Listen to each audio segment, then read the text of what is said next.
What to do when your brain feels stuck. With tips and excerpts from What to Do When Your Brain Gets Stuck by Dawn Hubner, PhD.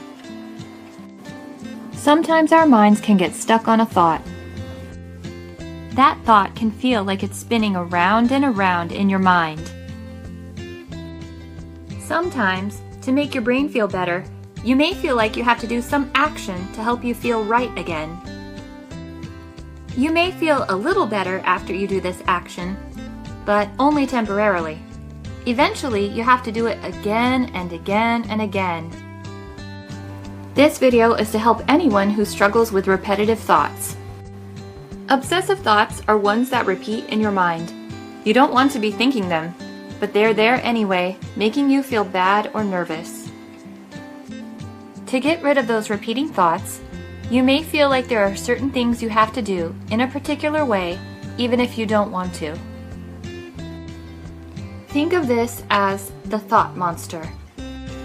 It feeds off of making you think and do what it wants you to, and if you give in, it gets stronger. The problem with the thought monster is it always wants more. The monster likes to trick you into thinking bad things will happen if you don't do what it wants you to do. It may say something like, if you don't wash your hands 4 times in a row, you'll get sick and throw up. Or you feel nauseous. What if you're dying?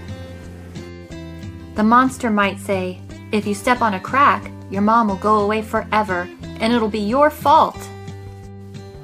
Or it might whisper, when you see scissors, you have to use them to hurt someone, even if you don't want to.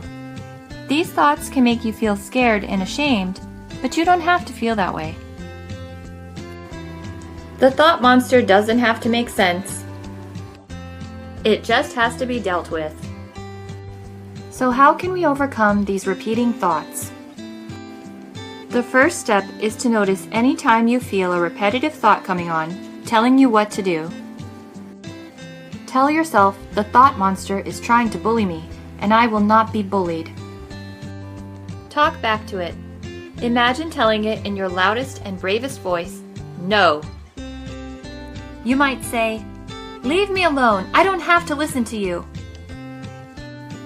If it's so strong you can't ignore it, you can try other ways to fight back.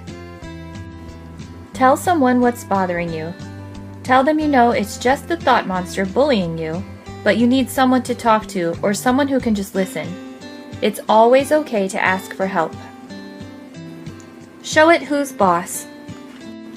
Make the monster wait at least 10 minutes before you do what it's telling you to do. Give the monster a limit, like you can only check twice today if the door is locked. Try doing the opposite of what the monster wants you to do. For example, if it tells you to avoid stepping on cracks, step on as many cracks as you can. Remember that the thought monster feeds on your thoughts and actions. If you don't give in to the monster, it gets weaker and weaker until it's tiny enough to ignore. And even when it doesn't feel like it, you are stronger than you think.